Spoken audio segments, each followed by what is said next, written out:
राज्याचे ग्रामविकास आणि पंचायत राज्यमंत्री तथा सोलापूर जिल्ह्याचे पालकमंत्री जयकुमार गोरे हे 26 जानेवारी 2025 रोजी सकाळी 11:15 वाजता नियोजन समिती सभागृहात सोलापूर येथे सर्व प्रसार माध्यम प्रतिनिधी यांच्या समवेत त्यांनी चहापान केला।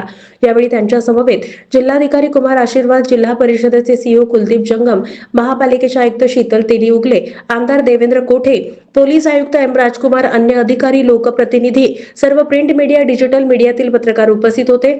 सोलापूर येथील सर्व प्रसार माध्यम प्रतिनिधी यांच्यात ओळख व्हावी या निमित्तानं हा चहापान कार्यक्रम ठेवण्यात आला होता। सोलापूर जिल्ह्याच्या सर्वांगीण विकासाच्या दृष्टीने पत्रकारांनी आपले विचार आणि सूचना मांडून या अनुषंगाने यावेळी चर्चा करण्यात आली। त्यातून किमान एकदा येण्याचा मी प्रयत्न करेन। पुन्हा असं म्हणू नका की पालकमंत्री म्हणले होते आणि ह्या आठवड्यात आलेच नाही। कधीतरी एखादा दुसरा आठवडा असं होऊ शकतं की व्यस्त कामात कधी जमलं नाही। पण आपल्या सगळ्यांना मी सांगेन की माझ्या मतदारसंघाची बाउंड्री संपते। मी एक पाऊल टाकलं की सोलापूर जिल्ह्याची बाउंड्री संपते। त्यामुळे मी कुठला लांबचा बाहेरचा असं नाही आहे। माझा मतदारसंघ जो आपला संयुक्त मतदारसंघ आहे, सोलापूर जिल्हा आणि सातारा जिल्ह्याचा, त्या मतदारसंघाचा मी एक मतदार आहे। त्यामुळं आपण वेगळ्या जिल्ह्यातले आहोत ही भावनाच मुळात आपण कुणी ठेवू नये अशी माझी आपल्या सगळ्यांना विनंती राहील।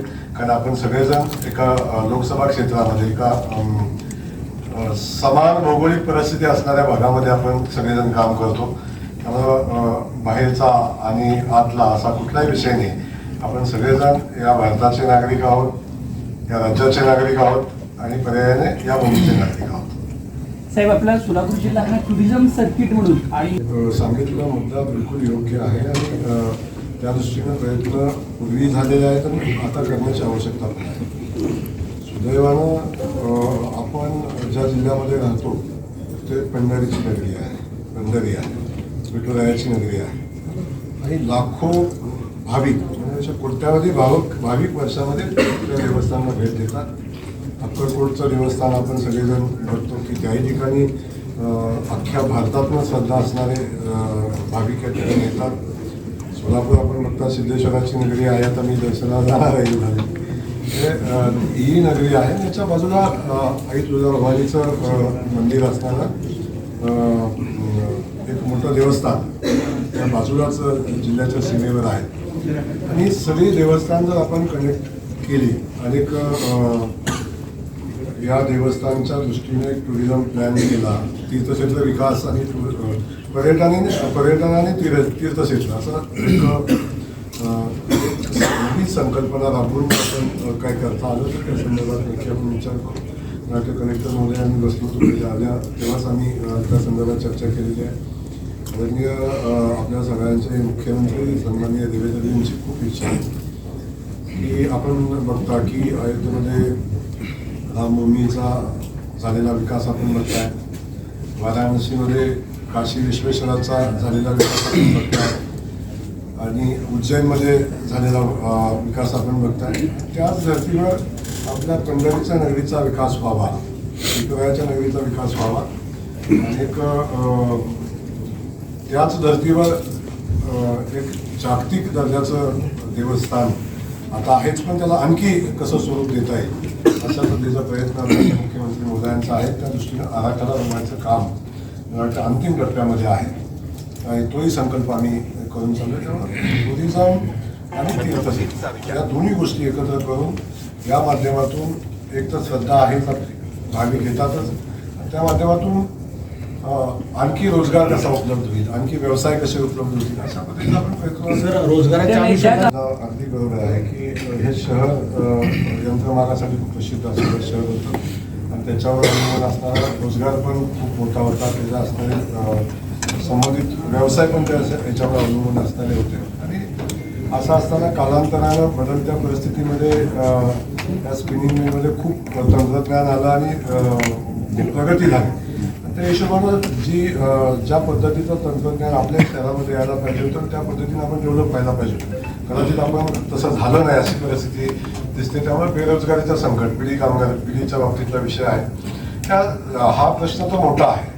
त्या अनुषंगानं आपण बघितलं त्यांच्या वेतनाचे काही प्रश्न असतील किंवा त्यांचे काही प्रश्न आहेत। ॲक्च्युली मी आता पालकमंत्री म्हणून खूप आत्ताच आलेलो आहे, इथले सगळे प्रश्न घेईन, कधी काय प्रश्न मी प्रशासनाकडून समजून घेईन, काय ज्यांचे प्रश्न आहेत त्यांच्याकडून समजून घेईन, काही आपणाकडून समजून घेईन.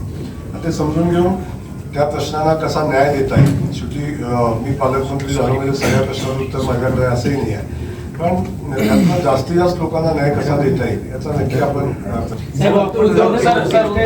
यंत्रमागचा आपण एक विषय काढला तर सोलापूरला अनेक वर्षांचा टेक्स्टाईलचा एक इतिहास आहे, चांगला इतिहास आहे.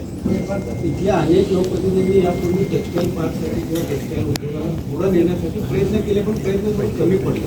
एक उदाहरण म्हणून मी सांगतो की गुलबर्ग्याला 10,000 कोटींचा मोठा टेक्स्टाईल पार्क तिकडे झाले होते. तर गुलबर्गाला 1% किंवा 10% पण टेक्स्टाईलची पार्श्वभूमी नाही आहे.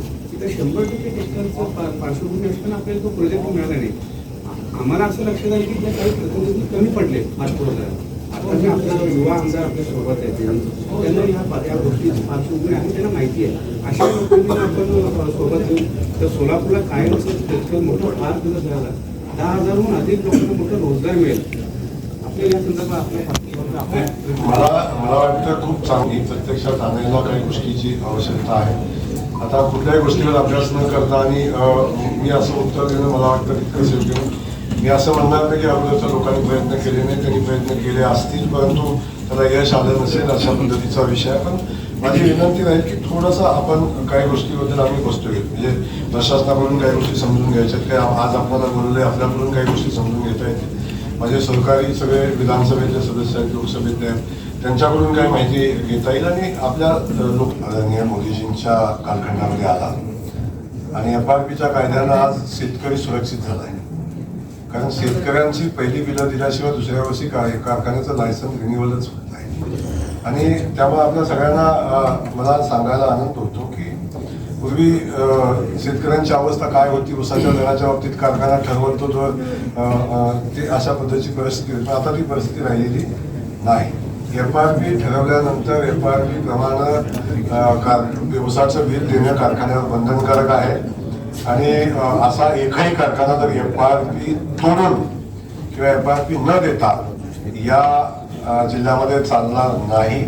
FRPची रक्कम शेतकऱ्याच्या खात्यावर पोचल्याशिवाय त्याला पुन्हा कारखाना चालू करता येणार नाही. आपण चिंता करू नका.